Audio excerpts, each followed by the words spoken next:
Hi everyone. Hope you guys are doing well. Hope the prep for UADC is going well too. Um, and welcome to this short lecture. First of all, I'd like to thank the Core for UADC, Guangzhou UADC, for inviting me to give this short lecture. What we'll do today is a motion debriefing on one of the topics that we set for one of the rounds last year in UADC 2024. Uh, Hopefully, this will give you a good idea of how Ashcores think about motions and the type of arguments that we ideally expect that teams are going to come up with. So we'll go straight into it then. The motion that we are discussing today is this one, which is with the benefit of hindsight. This House believes that we should have abolished NATO after the fall of the USSR. So a bit of context for this motion. We decided to set this for the open semifinals. There was one of the motions for the open semifinals. The theme obviously was IR. There are a few things we wanted to sort of try and assess before we wanted to give this motion. So number one was accessibility. So, for example, we don't want to give motions and out rounds that is not accessible to the teams, especially because we want like a good quality debate, but also we want things to be debated that like a lot of people, other people from outside can engage to as well, right? So we thought that okay, in terms of accessibility, this is one motion that I think we can definitely assume that people are going to be knowing about. There are a few ways to assume that. Number one is this is a high out round motion, which is why you would expect that teams that are in the semifinals would possibly know about NATO, Russia, the EU, and everything that's been happening around it. Because it's a well-known historical event, there's so much information out there in terms of movies, books, political commentaries, etc., etc. But also that it's not just one of those issues that happened and then sort of disappeared into the scenery. This is something, it's a historical event, but it's a historical event that still has repercussions on the modern day and age with in terms of like Russia and its expansionist mentality and all that sort of stuff, right? So we were like, okay, fine. It meets the criteria of accessibility. It's very well known historically, but it's not just a historic thing. It's something that's been happening very recently as well. The impacts of it has been felt quite recently as well, but also it's a high out round motion. So we would ideally expect the teams to know about this. And if you don't know about NATO and Russia, it's a shock that you're might be, in the semifinals, right? Okay. The second thing that we have to consider, and this is in regards to like hindsight debates that we're saying over here. Like, so for example, the motion is with the benefit of hindsight. So the one thing that I'd say, and I think this is the debater inside me speaking, that whenever there is a hypothetical motion, especially in a out round, it is always good to be on the side that supports the status quo. Because the way I think of it is that if you have to argue for a new world, there's so much more legwork you need to do, right? Like in terms of like what would the new world look like? Who would be the people in power? What's the incentives that they're likely to have? And in many cases, how would they then use those incentives in a way that's working? And it's very difficult, and it's like I said, it takes a lot more legwork. As opposed to that, if you are the one that's defending the status quo, maybe there's a there might be a bucket load of harms that you need to defend, or a bucket load of attacks that you're likely to get about the status quo, right? But still, you have some concrete idea of how your world is going to work, what the logistics are going to look like, and as a result, you can obviously offer a lot of mitigating circumstances or a lot of defenses to the harms that they talk about. But in a new world where you yourself are like not super sure about the logistical part of that, or the part of the debate or part of the case, the questions become a lot more prominent, and answering these questions requires a lot more effort as well, right? Because still you're not quite sure about what the logistics of the world is, right? So that's one thing to keep into mind when you're doing motion selection, right?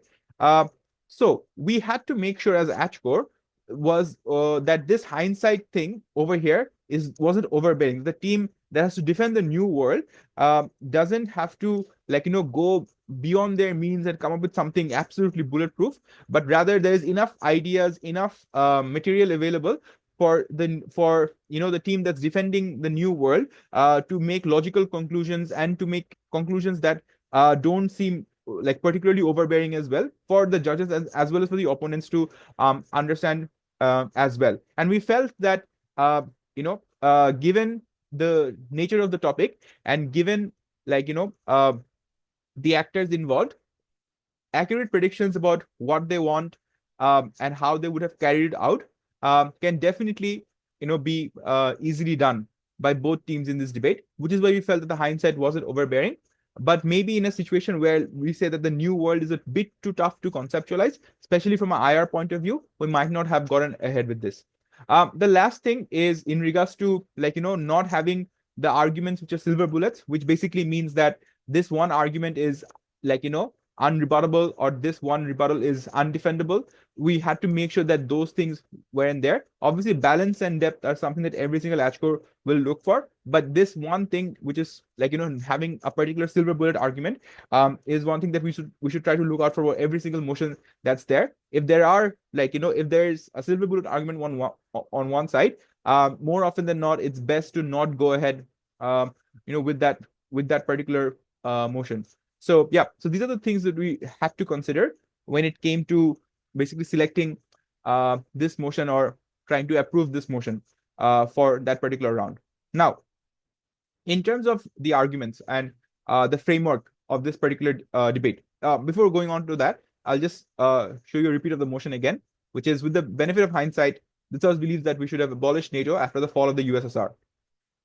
Okay, so government case, in terms of framing or setup, I feel like there are two questions that we have to consider before moving on, which will be a very strong foundation for the conclusions that you're likely to draw, especially from a government point of view. Number one is in regards to Russian sentiment, like why many Russians have such a hard time accepting the breakdown of the USSR. And over here, you could obviously argue give multiple structural incentives. First of all, it came as a shock in many cases. Secondly, a lot of the people living in mainland Russia felt like this is something that is their birthright, and in a lot of cases, the narrative of Stalinism and the way Joseph Stalin sort of portrayed the USSR was this one mighty piece of land that's the biggest in the world, and that's the most powerful empire, right? Also, a lot of these people had families living in many states that were broken apart during the breakdown of the USSR, and it led to a very hard time for them to be able to accept that they aren't in the same country as their loved ones anymore, right? So multiple reasons you can give in terms of why the Russians had such a hard time accepting the breakdown of the USSR.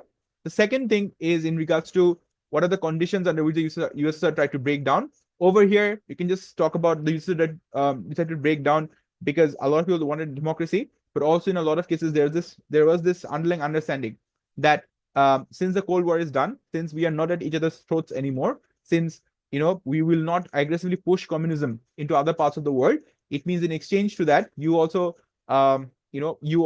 ease up with your diplomatic pressure and with your military pressure as well. And the fact that you did not do that means that it was even harder for a lot of these people to digest the fact that we basically allowed our entire nation to break down, yet you didn't keep your end of the deal. You still had NATO, literally pointed missile towards our country.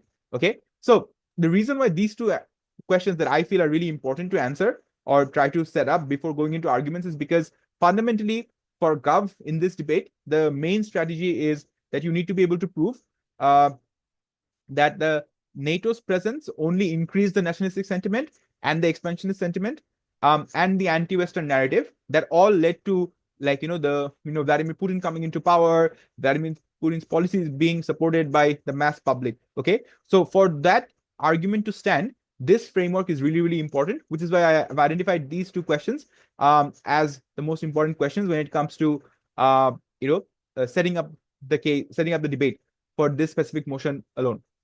Now, for the arguments itself, there are many arguments that you can obviously run.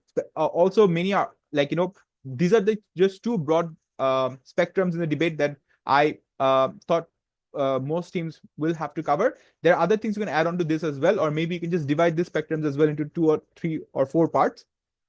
It's completely up to you. But these are, I think, the two broad spectrums in the debate that teams need to cover from Gov and Op to be able to win the debate. So first of all is in regards to NATO and why not disbanding NATO basically fuel the Russian aggression that led to the situation that we are in right now with the invasion of Crimea and with also the attacks on Ukraine itself. So the first one is in regards to our direct conclusion from the setup that we did from from first speaker, which is lied to and deceived by the West, resulting in greater anti-Western narratives. Like I said, a lot of these people had extremely tough time digesting the fact that their great nation had to be broken down into so many tiny pieces. That resulted in a situation where, a lot of these people were separated from their loved ones. A lot of these people, felt like, they were lied to, because then after they had endured so much pain, NATO was still there in their backyard. NATO was still there as a force that basically was created with the entire, with the entire purpose of wiping out Russia, and it is still there, which is why a lot of the narratives or a lot of the anti-US, anti-Western narratives, anti-EU narratives still persisted even after the breakdown of the USSR, even after the Cold War ended, because the West and NATO itself failed to move out. Okay. The second thing is NATO's expansion actually led to a situation where Vladimir Putin's narratives became that much more stronger, right? So, for example, they expanded the Black Sea Fleet, they expanded, their military and invested a lot on the military, and the reason, governments, and especially Vladimir Putin, was able to justify doing this like so vehemently, like expanding the military so vehemently, even at the cost of their economy struggling or economy basically being torn to bits, was because of NATO's expansion. So it's not just NATO just remained there, NATO kept on expanding over and over again, which basically meant that Putin could also justify expanding the military as well. And because Putin had greater power over expanding the military, and because he could expand the military, he became more and more powerful as well, and more, it became more and more difficult to remove him from power as well at that particular point of time, right? And Putin's rise to power was a response to NATO expansionism, that we need someone who's headstrong, we need someone with a very strong security background, and that is basically how he essentially came to power. And the fact that NATO lied, or the West lied, or NATO expanded even after the Cold War ended, even after the USSR was no longer a perceived threat, was all the ammunition he needed to sort of say that, okay, this is why Joseph Stalin wanted to have the USSR as a unified body, so that no one could challenge us, no one could intimidate us, or no one could essentially threaten us. But still, what happened was, we broke down the USSR, the West, the USA, the NATO, they basically did not back down, which is why we should try to rebuild what we had, so that no other country could threaten us again, or no other institution can threaten us again. Okay, so that's what sort of justified Putin's rise to power as well. So that's the first point of, I think, the argumentation, why NATO not disbanding led to us into the situation that we are in at this particular point of time. So just highlighting the problem, talking about structural reasons as to why not disbanding NATO is the main reason why we are in the situation that we are in at this particular point of time. So what would happen in a world where we disbanded NATO, the counterfactual in this case, and how would the new world look like, right? So firstly, if NATO disbands, ideally, it means that the West keeps its end of the deal, which means there is limited scope for leaders like Putin to use foreign threat as a means to enhancing military spending and expansionism. Because if there's no enemy, if there's no one pointing guns at you, there's no excuse for you to be able to keep on expanding. Secondly, if NATO isn't there, it means there's a huge security vacuum. And that means the Russian forces and EU have to work together on security deals to make sure that both of them are better protected against foreign enemies, and that would lead to greater cooperation not only security wise but economic wise as well, which leads to greater dependency, interdependency. And greater interdependency means that there's less chances for you to go into war or to do something horrible to each other, because both of your economies are tied to each other, right? And obviously, if Russia is not threatened, by the presence of NATO, it means that it does not have to get actively involved in the politics of Europe and specifically Eastern Europe, so as to make sure that the leaders over there are anti-NATO, right? If there's never a NATO in the very first place, it means that Russia doesn't need to get involved in the politics to begin with, right? Which means a world where NATO disbands, a lot of the reasons why Russia is expansionist or Russia is aggressive in the way it is simply goes away, and the world is a much better, much more safer, and much more peaceful place, with leaders like Putin not having the ammunition to justify their own values or their own vision of the world. Okay, so ideally that's what the crux of the Gulf case, or the most important parts of the Gulf case, would ideally have to cover. You could obviously expand more on this as well, but for now, I think these are the two that ideally should have been the focus for Gulf.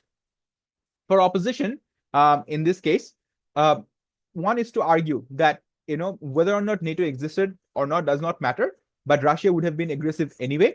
So the sentiment of united Russia would have persisted in any case, even if NATO disbanded, because in a lot of cases, Russian elites would have wanted a unified Russia as well. So this is where you come into like a classic, debate about what are incentives shaped by. Okay, so incentives are shaped by historical narratives, sentiments. Incentives are also shaped by elites of a particular country, because they are, by default, the most influential in a country, and they are probably likely to influence, public sentiment as well, with the amount of resources that they have, like media, money, jobs, etc., etc.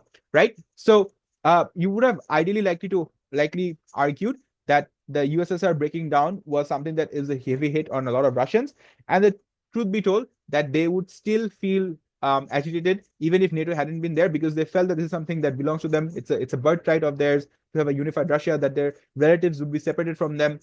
This pain would not go away even if there's NATO removed. So all the tools that essentially brought Putin to power, they would have existed anyway, regardless of what NATO would have done at that particular point of time. So all of these arguments that Gulf says, they would have happened regardless, even if NATO wasn't really there. Okay. Other reasons as well where Russia would be involved in European politics, because the Russian-speaking population would ideally demand it. And like I said, because the sentiment of protecting Russians is so strong, or unifying Russians is so strong, this would have kept on happening in either case. Okay. Yeah. And the thing is, the other point that you could obviously go for is that the expansionism policy that they have, Russia would have essentially done it anyway, ideally because, number one, they need resources, but number two, they are a very strong military with the strongest fleet, and no European country unilaterally would be able to stand up against them. So if Russia then understood that, okay, we need resources, but also we have the military to get the resources, they would have gone in anyway. Obviously, Gulf can say that, oh, but Crimea happened anyway, Ukraine happened anyway, NATO was still there, right? Obviously, and it's not to say that NATO has been successful all the time, or NATO, has been an amazing institution that has been completely faultless. But the fact that it existed and yet this happened, you can only imagine what would have happened if they did not exist. What would the expansion look like in that scenario? So I think that's something that obviously you could highlight over here, right?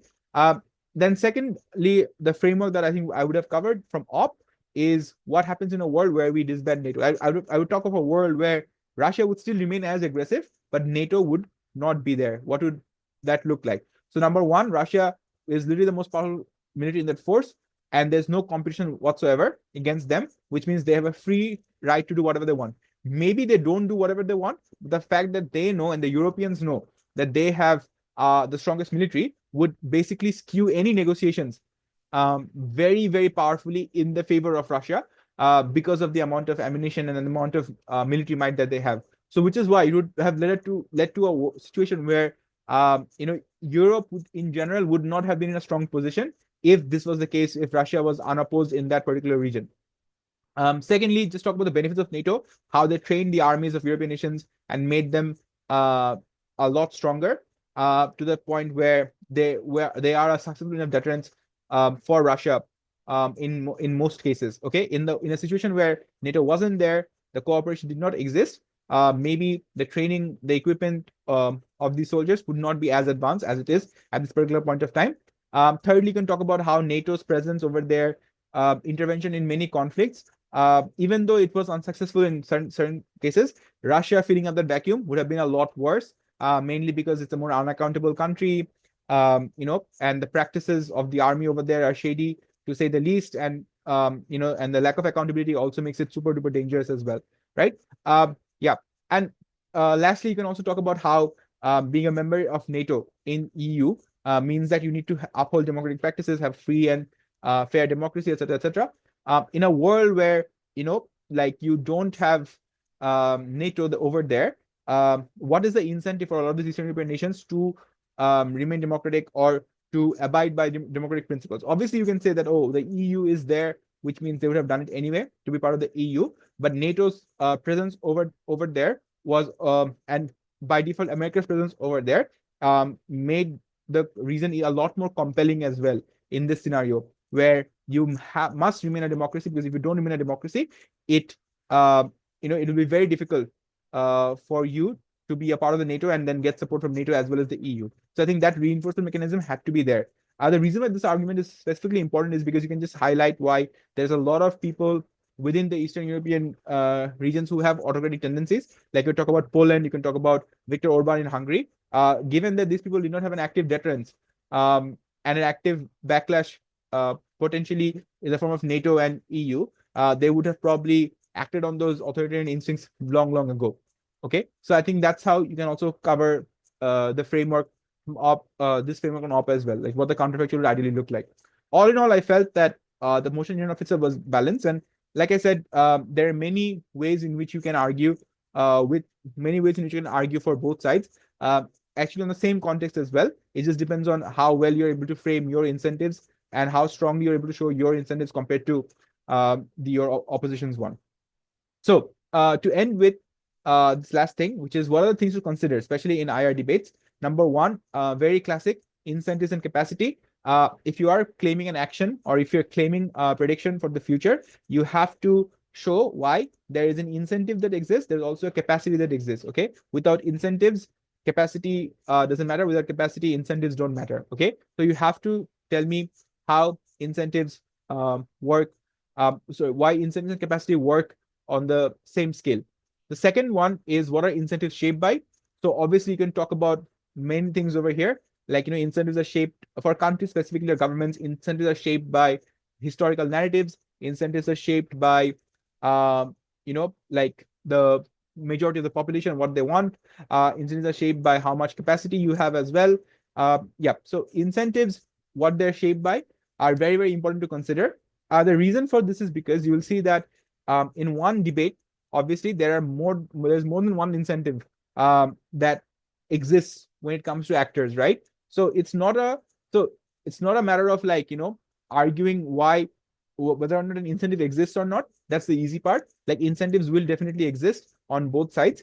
The hard part is just trying to evaluate which incentive is a stronger incentive, what matters more to the actor that we're talking about. Okay, so do focus on that. Don't just prove incentives exist. Try and prove why the incentives that exist on your side is a lot stronger compared to the incentive that exists on the opposition side, right?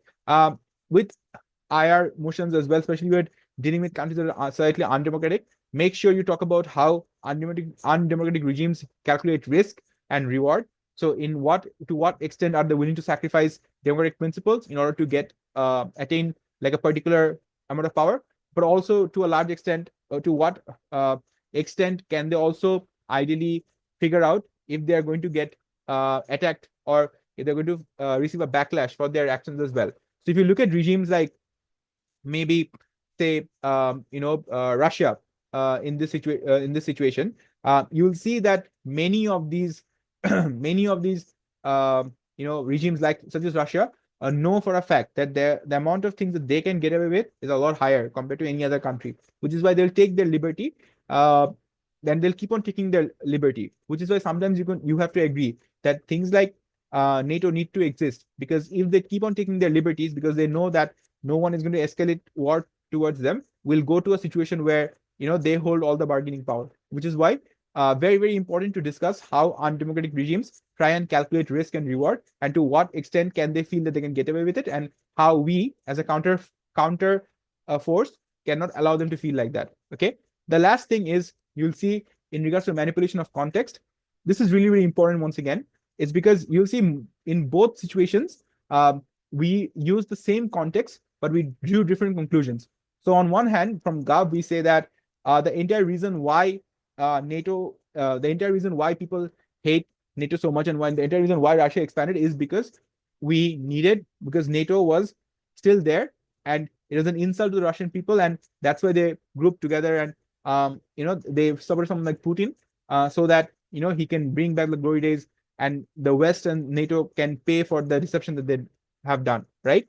So if NATO had not existed, this sentiment would not be there. But similarly, from opposition, we argue that the sentiment would still be there, because whether or not the NATO exists or not does not matter, because the damage was done a long time ago when the USSR got broken down, and when a lot of these people got separated from their families, right? So manipulation of context is really, really important.